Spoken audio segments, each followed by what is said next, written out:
நிகழ்ச்சியை ஏற்பாடு செய்த டாக்டர் மூர்த்தி, திரு ராமசாமி அவர்களுக்கு எங்களுடைய நன்றி.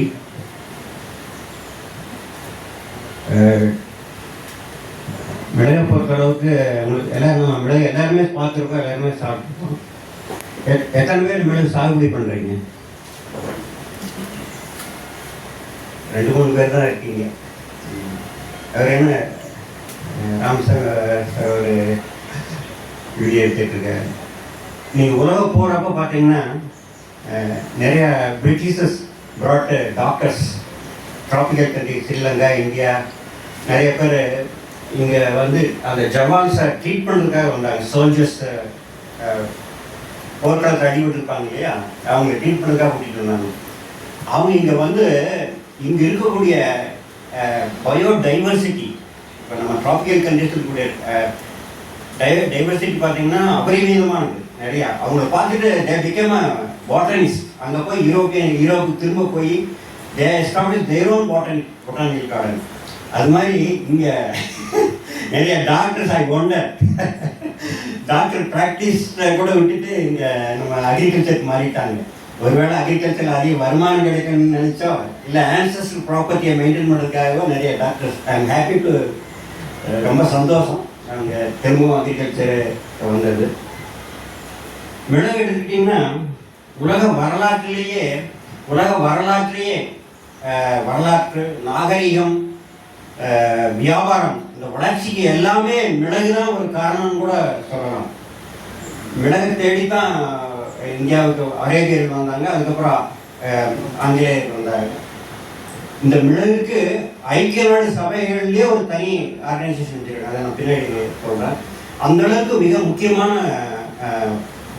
பயிர் மிளகு. வந்து நம்ம தானிய பயிர்கள், பயிர் வகை பயிர்கள், எண்ணெய் வித்துக்கள், அதுபோல இது வந்து நம்ம நறுமண பயிர்களுக்கு கீழே வருது. உலகத்திலே பார்த்தீங்கன்னா 109 தாவரங்கள், அதாவது பயிர்கள், நறுமண பயிர்களாக நம்ம அங்கீகரிச்சிருக்கோம். அதில் இந்தியாவில் வந்து நம்ம ஸ்பைசஸ் ஆக்ட் 1986 பிரகாரம் 52 பயிர்களை வந்து நம்ம நறுமண பயிர்களாக அங்கீகரிச்சிருக்கோம். அதில் எல்லாமே லார்ஜ் ஸ்கேலு கிடையாது. சில ஒரு 10-20 கிராப்போ லார்ஜ் ஸ்கேலு, மற்றதெல்லாம் சின்ன கொஞ்சம் கொஞ்சமான ஏரியாவில் சாகுபடி பண்ணுறோம். நம்ம கிட்டத்தட்ட 47 லட்சம் ஹெக்டரில் இந்தியாவில் நறுமண பயிர் சாகுபடி பண்ணுறோம். அதுலேருந்து 1.2 கோடி டன்னஸ் நம்ம உற்பத்தி பண்ணுறோம். தமிழ்நாட்டில் பார்த்தீங்கன்னா நறுமண பயிர் வந்து 1.1 லட்சம் ஹெக்டர் தான். அதுலேருந்து 2.82 லட்சம் டன்னஸ் நம்ம உற்பத்தி பண்ணுறோம். இந்த 1.2 கோடி டன்னஸ் உற்பத்தி பண்ணுறதுல நம்ம ஏற்றுமதி வந்து 1,80,000 டன் தான். இந்த உற்பத்தியில் 15% தான் நம்ம எக்ஸ்போர்ட் பண்ணுறோம். மீதி எல்லாம் நம்ம நாட்டில் 120 கோடி மக்கள் இருக்கு, 120-130 கோடி மக்கள் இருக்கு இல்லையா, நம்மளே நிறையா சாப்பிட்றோம் நறுமண பயிர்கள். அந்த இந்த 1.7 லட்சம் ஹெக்டர் வந்து நம்ம கிட்டத்தட்ட 40,000 கோடி வருமானத்தை அந்நிய செலவணையும் நமக்கு ஈட்டி தருது. அதே சமயத்தில் பார்த்தீங்கன்னா இறக்குமதியும் வந்து கிட்டத்தட்ட 4 லட்சம் டன் நம்ம இறக்குமதி பண்ணுறோம். அதில் நமக்கு கிட்டத்தட்ட 14,000 கோடி நம்ம செலவு பண்ணுறோம். ஸோ அதனால் இன்னும் நிறையா நமக்கு டிமாண்ட் இருக்குது, நமக்கு நிறையா. Next one please. மிளகு வந்து நம்ம இந்தியா தான் தாயகம், அது எல்லாத்துக்கும் தெரியும். நம்ம மேற்கு தொடர்ச்சி மலை, மிளகு மட்டும் இல்லை, மிளகு, ஏழை ரெண்டுமே மேற்கு தொடர்ச்சி மலை தான் அதனுடைய தாயகம். பிரிட்டிஷ்காரங்க வந்து அவங்க நிறையா அதே மாதிரி சீதோஷணையோட மற்ற நாடுகளெல்லாம் இன்ட்ரோடியூஸ் பண்ணாங்க. இப்போ வந்து 40 மேலே நாடுகள் சாகுபடி பண்ணுறாங்க. Next please. இந்த 40 மேலே நாடுகள் பண்ணாலும் இந்த முக்கியமான நாடுகள் Brazil, India, Indonesia, Malaysia, Sri Lanka, Vietnam, China, Madagascar, Thailand, Cambodia, Ecuador, இந்த கண்ட்ரியில் முக்கியமாக சாகுபடி பண்ணக்கூடியவங்க. இதில் பார்த்தீங்கன்னா உலகத்தில் வந்து 6.3 லட்சம் ஹெக்டர் இருக்குது மொத்தம் மிளகு பரப்பளவு. அதில் நம்ம இந்தியா தான் முதலிட 43%, அதாவது 2.7 லட்சம் ஹெக்டர் நம்ம இந்தியாவில் தான் இருக்குது பரப்பளவில். ரெண்டாவது வந்து வியட்நாம். நெக்ஸ்ட். ஆனால் உற்பத்தியில் பார்த்தீங்கன்னா நம்ம வந்து உலகத்தில் 5.4 லட்சம் டன் உற்பத்தி பண்ணுறோம்.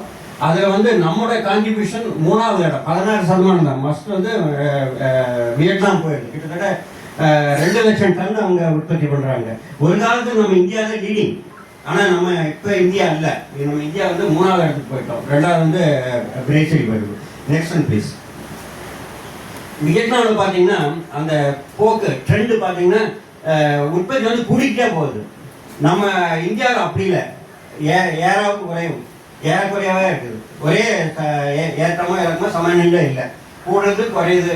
அது ஏன்னா நிறையா ரெயின்ஃபல் சுச்சுவேஷனில் பண்ணுறதுனால மழையை நம்ம இது வந்து மழையை நம்பி இருக்குது. அவங்க வந்து புதுசாக தொடங்கின கண்ட்ரி, அதனால் அது வந்து ஏறுமுகமாகவே இருக்குது அங்கே அவங்க வியட்நாம். அதனால தான் அவங்க உற்பத்தி அதிகம். ஆனால் ஒரு காலத்தில் நம்ம தான் லீடிங். Next one please. ஆனால் ஏற்றுமதியில் பார்த்தீங்கன்னா அவங்க வியட்நாம் உலக உற்பத்தியில் ஏற்றுமதி வியட்நாம் 62% உற்பத்தி 2 லட்சம் டன் உற்பத்தி பண்ணுறாங்க. அதில் கிட்டத்தட்ட 1.2 லட்சம் டன் வந்து அவங்க ஏற்றுமதி பண்ணிடுறாங்க. நம்ம வந்து நம்ம உற்பத்தியில் ஒன்லி மிளகு உற்பத்தியில் ஒன்லி 3.2% தான் நம்ம வந்து எக்ஸ்போர்ட் பண்ணுறோம். மீதி எல்லாம் நம்ம ஸ்ட்ராங் கன்சன்ட்ரேஷன் 21%. ஸோ இங்கே சொல்ல வரதுன்னா மிளகு உற்பத்தி அதிகம் வந்து வியட்நாம், அவங்க தான் அதிகம் எக்ஸ்போர்ட்டும் பண்ணுறாங்க. நம்ம நெக்ஸ்ட் ஒன் ப்ளீஸ். அடுத்து இதில் பார்த்தீங்கன்னா இந்தியாவில் வந்து கன்சம்ஷன் கூடியிருக்குது. நம்ம மிளகோட உபயோகங்கள் வந்து ஏன்னா நிறைய இப்போ அந்த பர்டிகுலர் இந்த கோவிட் இதுக்கப்புறம் வந்ததுக்கப்புறமெல்லாம் நிறைய மிளகோட பயனை, ஏன்னா மிளகாய் இப்போ நிறைய பேர் மிளகாயினால சில்லி உபயோகிக்கனால கேன்சர் அதெல்லாம் வர நிறையா. ஒரிஜினலாக நம்ம வந்து மிளகை தான் யூஸ் பண்ணிட்டு இருந்தோம். சில்லி வந்து மிளகாய் வந்து இன்ட்ரொடியூஸ் பண்ண கிராப். இந்த விருதுநகர் அந்த பக்கம் பார்த்தீங்கன்னா அவங்க வந்து போர்ச்சுகீஸ் பிரிட்டிஷ் இன்ட்ரொடியூஸ் பண்ணி அவங்க கன்வெர்ட் பண்ண கிறிஸ்டின்ஸாக கன்வெர்ட் பண்ணாலும் சொல்லுவாங்க. அது ஒரு கிறிஸ்டி இருக்குது. ஏன்னா மிளகாய் வந்து இன்ட்ரொடியூஸ் பண்ண நம்ம மிளகு தான் முதல்ல யூஸ் பண்ணிட்டு இருந்தோம். அதனால் இப்போ வந்து மக்களுக்கு அவேர்னஸ் வந்து அந்த உபயோகம் வந்து அதிகமாகுது. எக்ஸ்போர்ட் வந்து குறைஞ்சிக்கிட்டே வருது, போக போக வந்து குறைஞ்சிட்டே வருது. அதே மாதிரி இம்போர்ட் வந்து கூட்டிகிட்டே வருது. வெளிநாட்டில் வந்து இம்போர்ட்டு கூட்டிகிட்டே வருது. உற்பத்தி குறைவு, எக்ஸ்போர்ட்டும் குறைவு, கன்சம்ஷன் கூடுதல், இது இம்போர்ட்டும் கூடுதல். நெக்ஸ்ட் இருக்கு. இதான் உலகோட ஏரியா இந்தியாவில். நம்ம தமிழ்நாட்டில் பார்த்தீங்கன்னா ஒன்லி 8000 ஹெக்டர் தான். அது வந்து 1700 டன் தான் நம்ம உற்பத்தி பண்ணுறோம். இது இந்தியாவில் வந்து ஒன்லி ஜஸ்ட் 2% தான் இந்தியாவோட இதில். இது அகைன் மிளகில் வந்து நம்ம வந்து உற்பத்தியை 20,000 டன்னு எக்ஸ்போர்ட் பண்ணுறோம். அதில் வந்து நமக்கு 1000 கோடி கிடைக்குது. இம்போர்ட் பாருங்கள், இது வந்து நம்ம எக்ஸ்போர்ட்டு, இது இம்போர்ட் பாருங்கள். கிட்டத்தட்ட 48,000 டன் நம்ம இம்போர்ட் பண்ணுறோம். அது வந்து 2500 கோடி. ஸோ இம்போர்ட் வந்து கூடிய. அதனால மிளகுக்கு வந்து நிறைய டிமாண்ட் இருக்குது. நீங்கள் எப்போ தைரியமாக கல்டிவேட் பண்ணலாம். அது கெடவும் கெடாது. நல்லா நீங்கள் பாதுகாத்து வச்சிங்கன்னா ரொம்ப நாளைக்கு 10 வருஷம் வந்தால் 15 வருஷம் அப்படியே அதை தான் இந்த கிளைனாக சொல்கிறேன். Next one please. நான் ஏற்கனவே சொன்னேன் இல்லைங்களா, மிளகு வந்து மிக முக்கியமான இடத்தை வகிக்கிறது. யுனைடெட் நேஷன்ஸ் கீழே இன்டர்நேஷ்னல் பெப்பர் கம்யூனிட்டின்னு இந்தோனேஷியாவில் ஜக்கராட்டாவில் ஒரு அமைப்பு இருக்குது. அதில் வந்து அவங்க வந்து மெயினாக மிளகு பொருளாதாரத்தை வந்து ப்ரொமோட் பண்ணுறதுக்காகவும், இதில் வந்து மெம்பர் கண்ட்ரிஸ், இதில் வந்து இந்தியா, இந்தோனேஷியா, இந்த சில மெம்பர் கண்ட்ரிஸ் இருக்காங்க, சில கோர்ட் மெம்பர்ஸ் கண்ட்ரிஸ் இருக்காங்க. ஸோ என்ன சொல்ல வரும்னா, அதுக்கு இன்டர்நேஷனல் பெப்பர் கம்யூனிட்டின்னு ஒரு யுனைடெட் நேஷன்ஸ்க்கு ஒரு ஆர்கனைசேஷன் இருக்குது. Next please. அவங்க வந்து நல்ல சிறந்த மிளகு விவசாயிக்கு அவார்டு கொடுக்குறாங்க. கிட்டத்தட்ட இப்போ 52 விவசாயிகளுக்கு கொடுத்துருக்காங்க. இந்த விவசாயிகள் இந்தியாவிலிருந்து அந்த அவார்டு ஐபிசி அவார்டுன்னா அது மிளகு விவசாயத்தில் ஒரு ப்ரெஸ்டீஜியஸ் அவார்டு. ஐபி ஃபார்மர்ஸ் இவங்கெல்லாம் வந்து தமிழ்நாட்டில் அந்த செல்வம் இளவரசர், சுசித்ரா இளவரசர், இவங்களும் டாக்டர் தான் நினைக்கிறேன். நாமக்கல்லே இங்கே டாக்டர் இவங்க. அவங்களுக்கு ஆனால் தெரியுமா இருக்கும். இவர் வந்து ஸ்டார்ட் அப் பண்ணு. இவங்க வந்து தமிழ்நாட்டுக்காரங்க தான் கொடகில் எஸ்டேட் வச்சுருக்காங்க. இவங்க ரெண்டு வந்து தமிழ்நாட்டுக்காரங்க வாங்கிக்கிறாங்க. பட் பிளைனில் இல்லை, அவங்க வந்து கொல்லி ஹில்ஸில் ரெக்கார்ட்லேயே வச்சுருக்காங்க. ஸோ இந்த ஃபார்மர்ஸ் அது இல்லாமல் அந்த விவசாயிகளுக்கு அவார்டு கொடுக்கறது இல்லாமல் சிறந்த வேல்யூ ஆடட் ப்ராடக்ட், மதிப்பு கூட்டு பொருள், புதுசாக ஏதாவது இப்போ மிளகுல வந்து புதுசாக ஏதாவது பொருள் கண்டுபிடிச்சாங்கன்னா அவங்களுக்கு அவார்டு கொடுக்குறாங்க. இப்போ இன்னோவேட்டிவ் பெப்பர் ப்ராடக்ட் சிறந்த ஏற்றுமதியாளர்களுக்கும் அந்த ஐபிசி அவார்டு கொடுக்குது. Next one please. இதுதான் இது வந்து கொடகில் அவங்க பாருங்கள். ஆக்சுவலாக இந்த ஃபார்மர் ஆக்சுவலாக வந்து காஃபியில் அந்த சேடிட்டியில் வந்து இது வச்சுருந்தாரு. மேபி சில பேர் பார்த்துருக்கலாம். அவர் இந்த மிளகோட ஈல்டை பார்த்துட்டு காஃபியை ரிமூவ் பண்ணிட்டார் ஃபுல்லாக, இது மட்டும் ரிட்டைன் பண்ணிட்டார். இது வந்து நம்ம மேகாலயாவில் ஒரு ஃபார்மர், அவருக்கும் அவார்டு கிடைச்சிது. அவரோட தோட்டம். இது வந்து பாக்கு மரத்தில் ஏற்றி விட்டுருக்காரு அவர். Next one please. சொன்னேன், இந்தியாவில் பார்த்தீங்கன்னா இவங்க கர்நாடகா தான் முதலிடம்.